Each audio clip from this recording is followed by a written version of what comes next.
Hey good morning everyone, my name is Rohitash. आज की इस वीडियो में हम बैकग्राउंड इमेज के ऊपर फॉर्म बनाएंगे। तो इस वीडियो में हम क्या सीखने वाले हैं?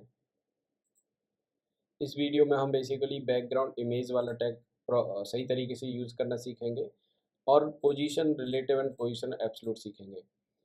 तो प्रोजेक्ट मैंने ऑलरेडी पहले से सेटअप कर रखा है। सबसे पहले हम HTML स्ट्रक्चर समझते हैं एंड बनाते हैं।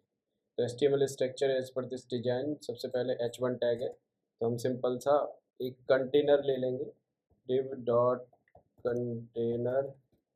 उस कंटेनर के अंदर हम H1 टैग ले लेंगे। H1 टैग में ये वाला जो टेक्स्ट है कॉपी पेस्ट करके डाल देंगे। डाल दिया। कोई भी बैकग्राउंड इमेज लगाने के लिए एक मेन डिव लेना पड़ेगा। एक डिव लेते हैं जिसपे क्लास रखते हैं बीजी इमेज। अब इस पे बैकग्राउंड इमेज आ जाएगी और इसी डिप पर हमें पोजीशन रिलेटिव लगानी पड़ेगी। बैकग्राउंड इमेज के ऊपर फॉर्म बनाने के लिए हमने फॉर्म टैग ले लिया। अब इस फॉर्म को पोजीशन एब्सोल्यूट से इस बैकग्राउंड इमेज के ऊपर दिखाएंगे। तो पोजीशन एब्सोल्यूट वही काम करती है जहाँ पे अपने पेरेंट या कंटेनर पर पोजीशन रिलेटिव दे रखा है। अगर नहीं दे रखा है तो आपकी बॉडी या जो आपका जो मैन कंटेनर होगा वो उसके अकॉर्डिंग आपका अलाइनमेंट सेट करेगी। जैसे आपने टॉप से 10% दिया, लेफ्ट से 10% दिया, तो वो फिर बॉडी के अकॉर्डिंग चलेगी। अगर आपने कोई पेरेंट डिव या कंटेनर ले रखा है जिसपे कि पोजीशन रिलेटिव दे रखा है, तो जितना हाइट विड्थ इस वाली डिव का होगा इमेज का, उसी के अंदर यानी कि उसके लेफ्ट राइट और जो भी टॉप बॉटम जो कॉर्नर है उसके एक्सिस हैं, उसके अकॉर्डिंग आपकी पोजीशन एब्सोल्यूट चलेगी।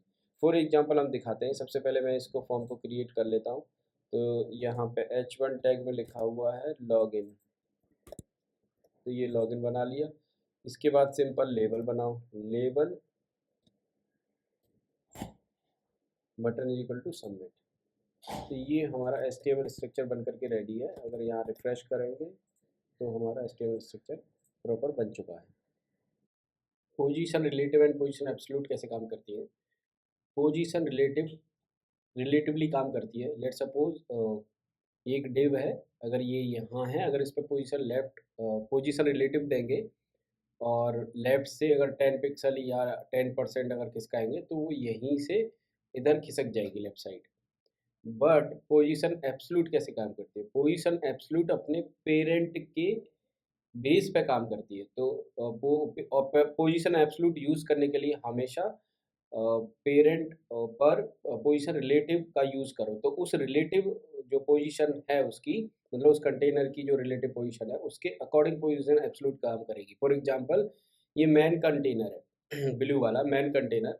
अब इस पे पोजीशन रिलेटिव लगा हुआ है और येलो वाले बॉक्स को अगर टॉप से इतना और लेफ्ट से थोड़ा सा इतना और राइट से इतना और बॉटम से इतना, अगर ऐसे इसको सेंटर में अलाइन करना है, तो जो पोजीशन एब्सोल्यूट है वो इन एक्सिस के का अकॉर्डिंग काम करेगी। जो ऊपर कंटेनर पे जो पोजीशन रिलेटिव दे रखी है वो एक्स एक्सिस और वाई एक्सिस और ये जो भी है इसके अकॉर्डिंग द पोजीशन एब्सोल्यूट में जो आप फ्लोट वो लेफ्ट 10% या टॉप 20% या जो भी दोगे वो इस इनके अकॉर्डिंग काम करेगी।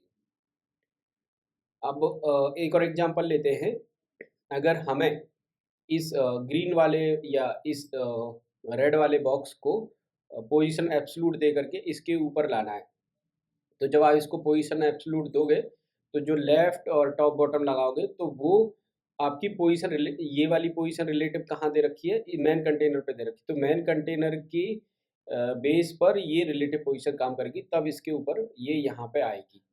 अगर मैं चाहता हूँ कि ये जो बॉक्स है वो सिर्फ इसके अंदर काम करे, इससे बाहर काम ना करे, मतलब 0 कंसीडर हो, 0 से 10 तो वो यहाँ से कंसीडर हो, तो पहले मुझे येलो वाले बॉक्स पर पोजीशन रिलेटिव देना पड़ेगा एक कंटेनर बना करके। फिर इसकी जो जहाँ पोजीशन है उसके अकॉर्डिंग फिर इसकी पोजीशन एब्सोल्यूट काम करेगी।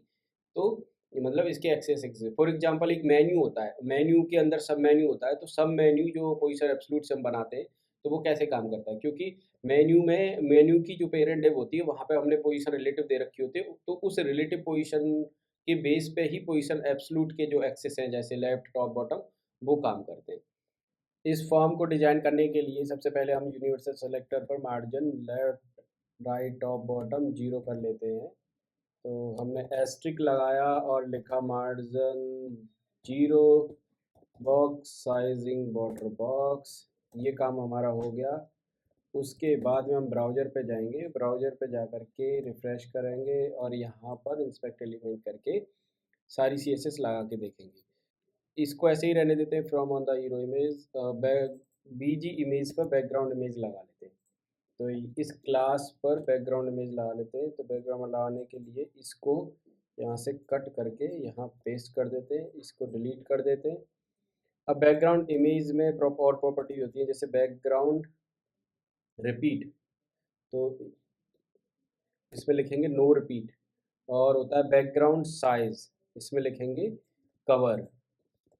और होता है बैकग्राउंड पोजीशन सेंटर, तो इसमें बैकग्राउंड इमेज होगी वो सेंटर में आएगी। तो ये प्रॉपर्टीज़ और लिखते हैं और ये लिख करके सेव करते हैं, रिफ्रेश करते हैं, तो मेरी इमेज आ चुकी है। ठीक है, तो मुझे बैकग्राउंड इमेज जो है उसको हाइट देनी पड़ेगी। तो मैं इसको हाइट दे देता हूँ 100 VH 100 व्यू पॉइंट। तो जैसे ही मैंने हाइट दी तो ये मेरा इमेज पूरी प्रॉपर आ गई हाइट देने पर। उसके बाद अब देखते हैं कि पोजीशन एब्सोल्यूट और रिलेटिव कैसे काम करती है। जैसे लेट सपोज मैंने ये जो इमेज है वो बीजी इमेज पे लगा रखी है इस वाली पे। तो इस डिव को मुझे अब सिर्फ मुझे इस इमेज के अकॉर्डिंग इसका जो फॉर्म है वो यहाँ सेट करना है राइट साइड में। ऊपर का जो स्पेस है वो कंसीडर नहीं करना है। तो मुझे बैकग्राउंड इमेज पर पोजीशन रिलेटिव देना पड़ेगा। तो मैंने यहाँ रिलेटिव दी। रिलेटिव देने के बाद में अब मैं जो फॉर्म है मेरा, फॉर्म पर सबसे पहले मैं एक क्लास लगा लेता हूँ।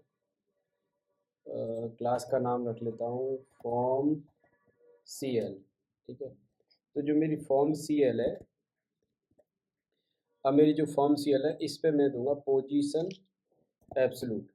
और अगर मैं टॉप से 10% दूंगा तो मेरा टॉप से 10% यहाँ से काम करेगी, न कि यहाँ से।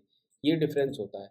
अगर मेरी ये रिलेटिव पोजीशन वाली डिव ये यहाँ होती इतने पार्ट पर, तो मैं टॉप से 10% देता तो वो यहीं से काम करती इतने पार्ट पर। तो ये डिफरेंस होता है। तो अब मेरे जो टॉप से 10% काम कर रहा है वो सिर्फ यहाँ से इतने पार्ट से यहाँ से काम कर रहा है, इस जगह से, इस बॉर्डर से, इमेज के बॉर्डर से। तो मैंने टॉप से 10 दिया, कहाँ ये रहा, टॉप से 10 और राइट से कर देता हूँ 0। तो ये इधर की साइड आ जाएगा। ठीक है, इसको बंद कर थोड़ी देर। और इसका बैकग्राउंड कलर कर देते हैं वाइट। और मैक्स विड्थ कर देते हैं इसकी 250 px। ठीक,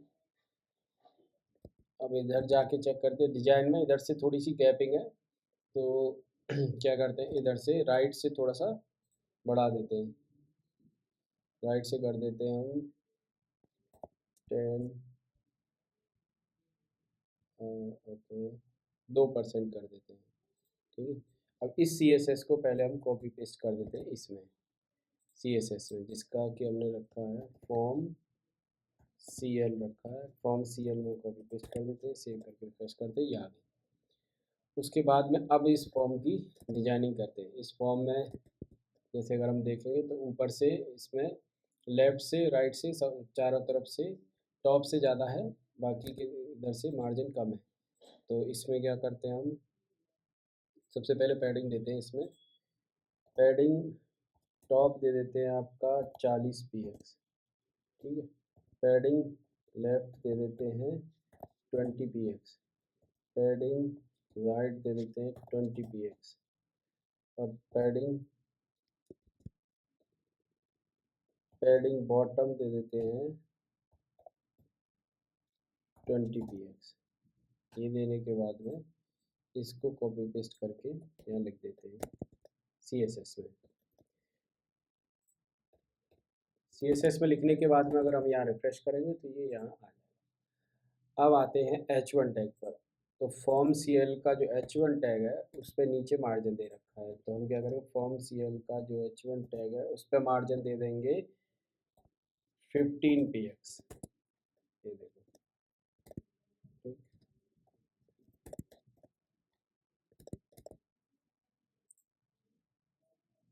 मार्जिन बॉटम 15px, ठीक। क्या प्रॉब्लम है इसको, अच्छा H1 तो लिखा नहीं है ना, इस वजह से नहीं आ रही, ये आ गया। उसके बाद में इसकी जो लेबल्स हैं, लेबल्स का फ़ॉन्ट साइज़ बढ़ा देते हैं, तो इसका फ़ॉन्ट साइज़ बढ़ा देंगे, form CL LAB label, label font size और फ़ॉन्ट वेट बढ़ाते हैं, ठीक है। अब इनको कर देते हैं डिस्प्ले ब्लॉक, डिस्प्ले ब्लॉक से ऊपर आ गया। अब इनपुट बॉक्स जो है उसको भी हम डिस्प्ले ब्लॉक कर देते हैं, dot form CL input width 100%, padding margin ये सब ऐड कर दिया, तो देखिए ये आ गया। अब जो सबमिट बटन है इस पे हमने क्लास नहीं दिया ऑल दो, पर फिर भी हम लिख सकते हैं button type equal to submit. Submit वाली बटन पर कलर देना है ग्रीन, ग्रीन कलर दे दिया, और पैडिंग दे दी, बॉर्डर नन कर दिया, बॉर्डर रेडियस 5 दे दिया, बॉर्डर रेडियस हमें देना नहीं है, और कर्सर पॉइंटर दे दिया, ठीक है। और इसकी विड्थ भी 100% है एज पर द डिजाइन। ये देखो इसकी विड्थ जो है वो 100% है। कलर मैच नहीं कर रहा तो यहाँ से कलर उठा लेते हैं, यहाँ से कलर कॉपी पेस्ट कर लेते हैं, तो इसको थोड़ा ऊपर खिसकाएंगे, कलर हमने कॉपी कर लिया, कलर को यहाँ पे पेस्ट कर दिया, पेस्ट सेव करने के बाद चलाया तो ये आ गया। तो हमारा लॉगिन पेज इमेज के ऊपर बन गया। Thank you very much watching this video.